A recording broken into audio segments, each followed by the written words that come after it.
Hey Appian developers, welcome back to your own channel where we deep dive into everything Appian.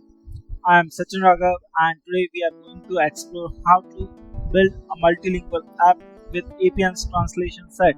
If you are looking to enhance your app's user experience across different languages, stick around because this video is for you.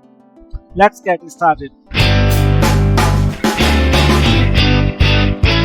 First thing first, let's understand what a translation set is. It's essentially an object in Appian Designer that allows us to create and translate multilingual applications seamlessly. A translation set is composed of translation strings, which are a collection of values translated into multiple languages.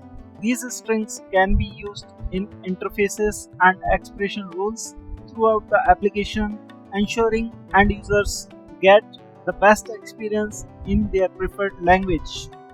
Now, how does it work? Once we have created a translation set and added translation strings, we can now use these strings to display text anywhere in the application. This includes instructions, labels, tooltips, and dynamic values, but it excludes record data. When a user views an interface using these strings, they will see the text in their preferred language as long as it's available in the translation set. Otherwise, it will default to the primary translation locale. Let's dive into a practical example. I'm inside an application. I'm just clicking on new.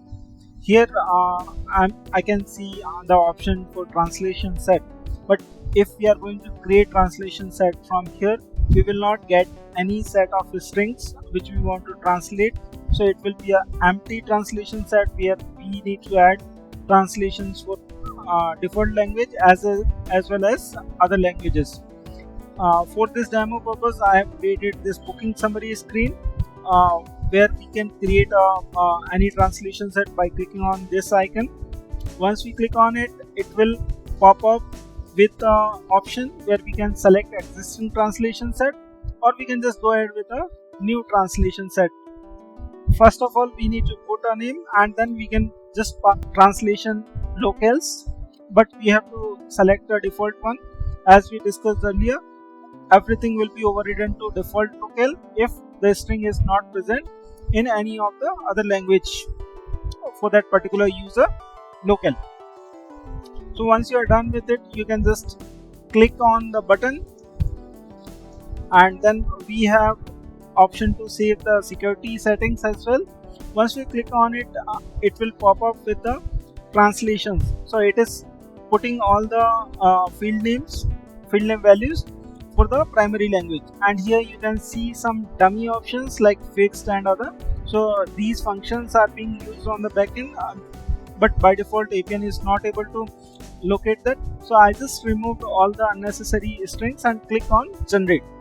Once we click on generate, it will create all the translations in the interface.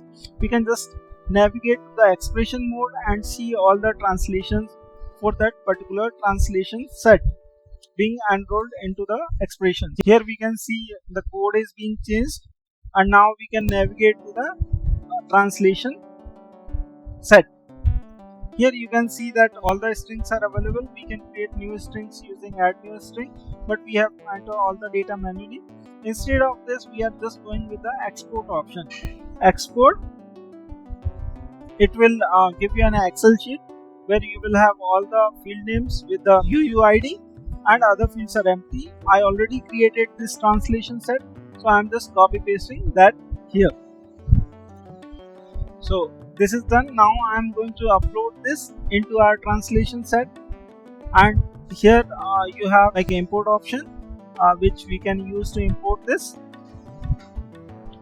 I'm just uploading this file and it will show us the preview. We can just review it and click on import, and then it will take some time to refresh all the labels accordingly. So once it is done, you will get a green label on the top, and you can see all the translations are there for the corresponding string, and that's it. Now we can navigate to our interface and we can just trying to change the language to French, you can see everything is converted into French language. And now we can choose a Chinese language, and once we choose Chinese, it will take few seconds, but it will convert into the Chinese language, and that's it. That's how translation works, and that's it. We have now created a multilingual app in Appian.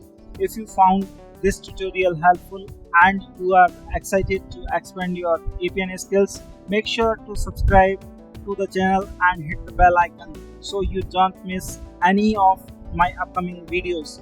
If you have any questions or video suggestions, drop them in the comment box below.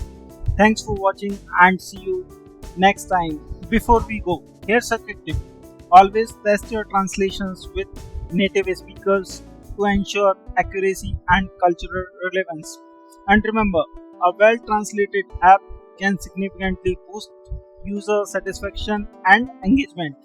Happy coding. Bye bye for now.